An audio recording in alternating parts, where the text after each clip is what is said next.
사람이 참 간사하죠. 있을 때는 그 소중함을 모르다가 꼭 잃고 나서야 땅을 치며 후회합니다. 저에게는 시어머니가 딱 그런 분이셨어요. 살갑게 굴지도 못했고 오히려 귀찮아했습니다. 어머님의 관심이 간섭 같았고 챙겨주시는 반찬통이 짐처럼 느껴졌으니까요. 그런데 어머님이 떠나시고 난 뒤 덩그러니 남겨진 텅 빈 집에서 저는 보게 되었습니다. 차가운 냉장고 문 안쪽에 붙어 있던 꼬깃꼬깃한 종이 한 장을요. 그 종이를 보는 순간 저는 그 자리에 주저앉아 짐승처럼 울부짖을 수밖에 없었습니다. 오늘은 뒤늦게 도착한 제 시어머니의 마지막 편지 이야기를 들려드리려 합니다. 결혼 5년 차 맞벌이 부부인 저는 매일이 전쟁이었습니다. 야근에 시달리고 집에 돌아오면 손가락 하나 까딱하기 싫은 그런 날들 있잖아요. 그런데 저희 시어머니는 그런 제 사정은 아랑곳하지 않고 수시로 집에 들르셨습니다. 비밀번호요? 네, 알려드린 적 없는데 남편이 가르쳐 드렸더군요. 뭐야? 또 오셨다 가셨나 보네.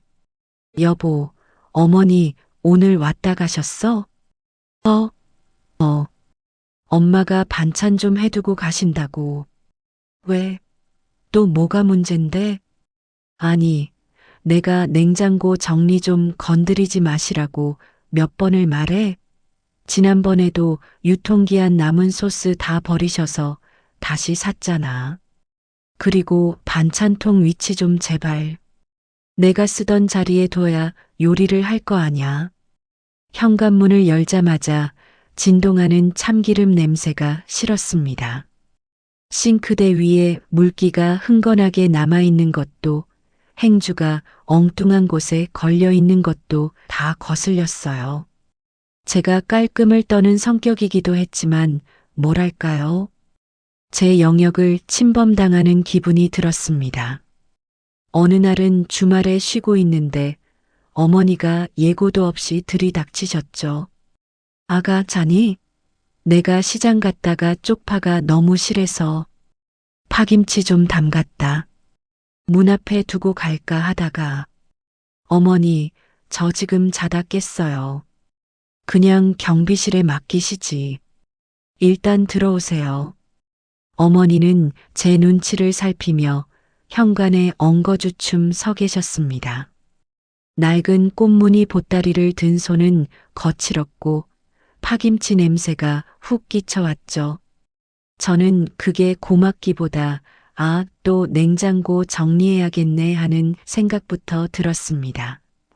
냉장고, 자리가 없으려나? 내가 좀 넣어줄까? 아니요, 놔두세요.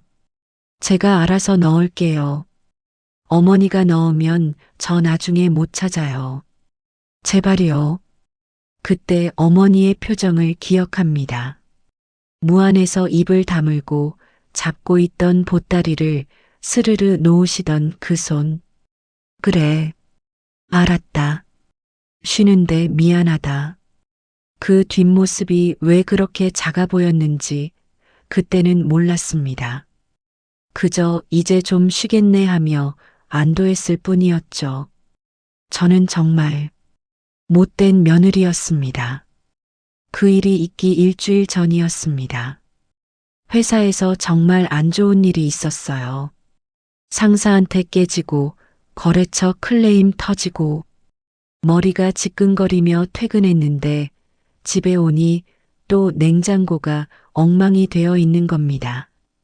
냉동실에 얼려둔 밥은 다 꺼내져 있고 그 자리에 웬 정체불명의 검은 봉지들이 꽉 들어차 있었죠. 순간 이성의 끈이 툭 끊어졌습니다. 어머니, 저지은이에요. 오늘 또 다녀가셨어요? 그래. 애미 왔냐? 아니, 너 밥거릴까봐 사골 국물 좀 얼려놓느라고. 어머니, 제가 말씀드렸잖아요. 저희 밥 잘 챙겨 먹는다고요. 그리고 냉동실에 있던 밥들은 다 어디 갔어요? 그거 제가 바쁠 때 먹으려고 해놓은 건데 다 녹았잖아요. 제발 부탁인데 말없이 오셔서 냉장고 뒤집어 놓지 좀 마세요. 저 스트레스 받아 죽겠어요. 진짜. 미안하다. 내가 늙어서 주책이다. 다시는 안 그러마. 미안하다 아가.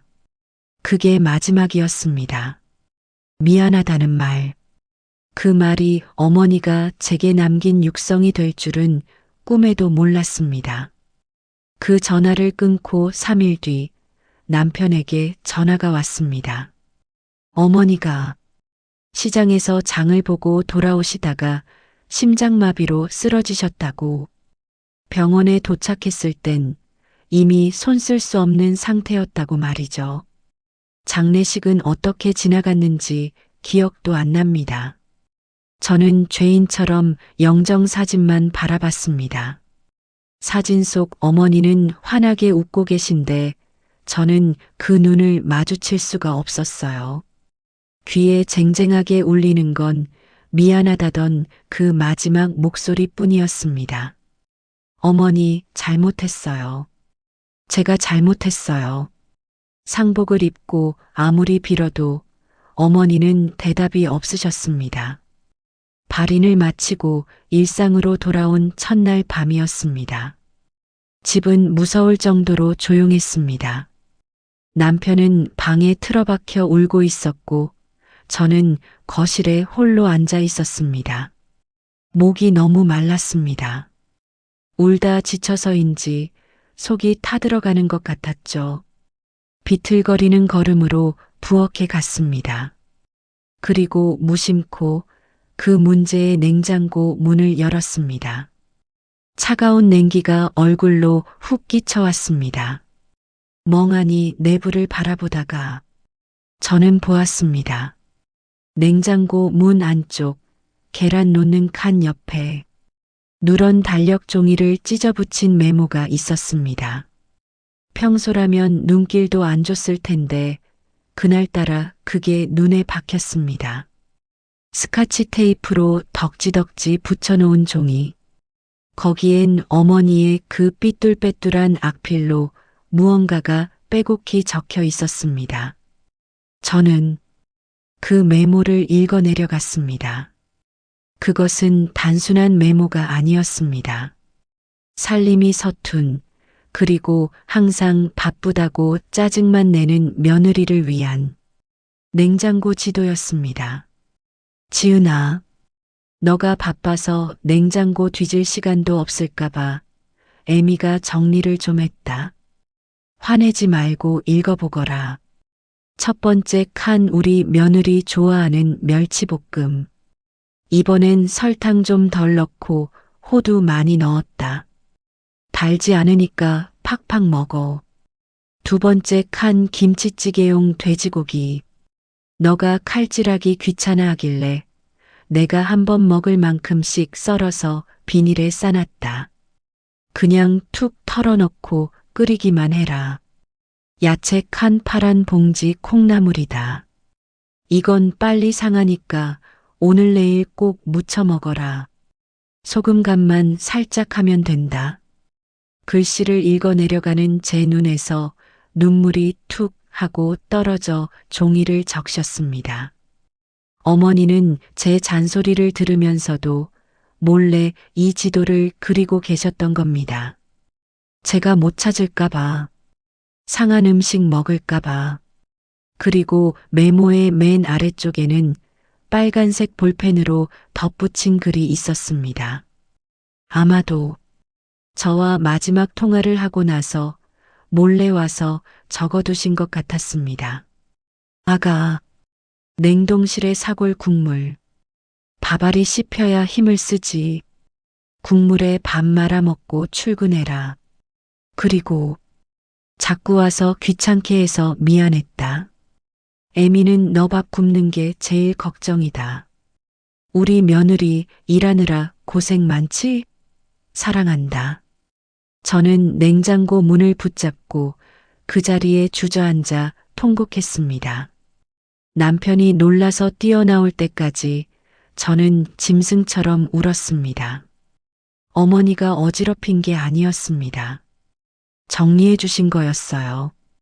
제 멋대로 쑤셔 박아놓은 반찬통들을 당신의 방식대로 가장 찾기 쉽고 가장 먹기 좋은 곳에 배치해 두셨던 겁니다. 그 투박한 손으로 며느리 편하라고 고기를 썰고 호두를 까 넣으면서요.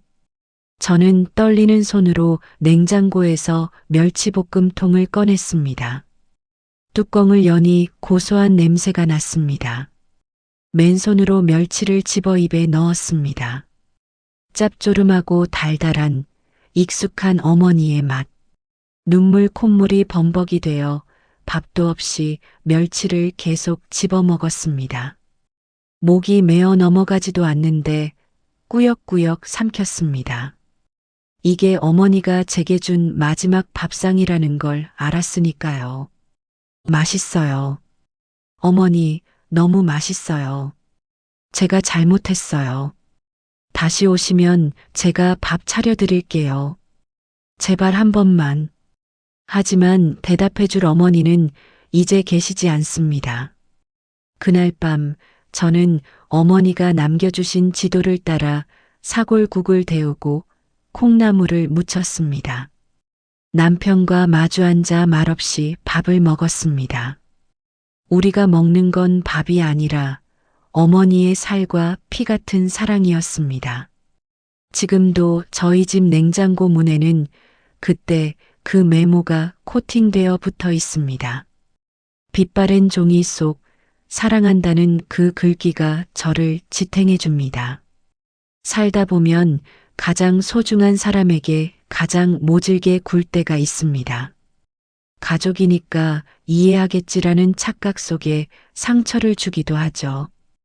혹시 여러분의 냉장고에도 혹은 여러분의 삶 어딘가에도 누군가의 서투른 사랑이 숨겨져 있지는 않을까요?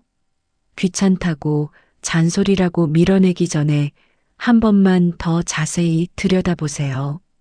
그 안에는 어쩌면 당신을 위해 평생을 바친 누군가의 진심이 꼬깃꼬깃 접혀 있을지도 모릅니다. 오늘 저녁엔 사랑하는 사람에게 따뜻한 밥 한 끼 먼저 챙겨주는 건 어떨까요?